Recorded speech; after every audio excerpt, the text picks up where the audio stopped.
Dans les 2 ans qui viennent, Cristiano Ronaldo vivra en Arabie Saoudite. Et vous savez très bien que les pays arabo-musulmans sont des pays qui regorgent des lois un peu particulières. Quand tu vis dans ces pays-là, tu es obligé de te plier ou de t'accorder à les lois locaux. Parce que, comme vous le savez si bien, les Arabes ne jouent pas avec les lois. Et Cristiano Ronaldo ne serait pas épargné. En Arabie Saoudite et dans d'autres pays arabo-musulmans, il y a une loi qui dit que un homme et une femme qui ne sont pas légalement mariés ne peuvent pas dormir dans la même chambre d'hôtel.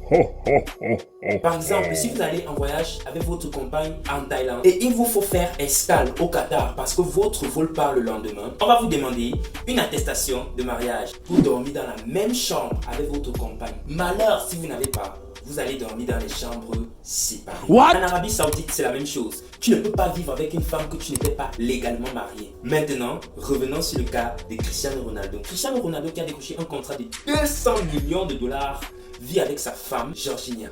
Si je ne me trompe pas. Allez les fanatiques, si je me trompe, dites-le moi dans les commentaires. C'est une femme qui a été avec Cristiano Ronaldo pendant longtemps et ils ont eu 4 enfants ensemble. Lui et sa compagne vivent très bien depuis longtemps mais n'ont pas été légalement mariés. Actuellement, ils vivent en Arabie Saoudite sur le même toit. Mais techniquement parlant, ils ne devraient pas vivre en Arabie Saoudite où seraient sujets à vivre sur leur épaule le poids de la loi que j'ai citée au début.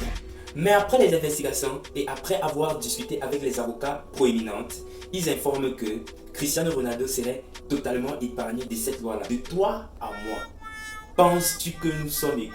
C'est-à-dire qu'il vivra avec la mère de ses enfants qu'il n'a pas légalement épousée, sans difficulté, contrairement à la majorité des personnes qui ne peuvent pas le faire. Vous voyez très bien par cet acte qu'il y a une loi pour les pauvres et une loi pour les riches. Est-ce que vous vous rendez compte qu'un joueur de football a changé la loi d'un pays, par n'importe quel pays, mais un pays des Arabes?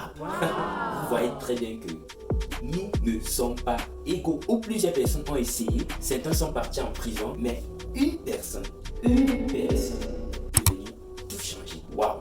Cet acte est à féliciter ou à condamner.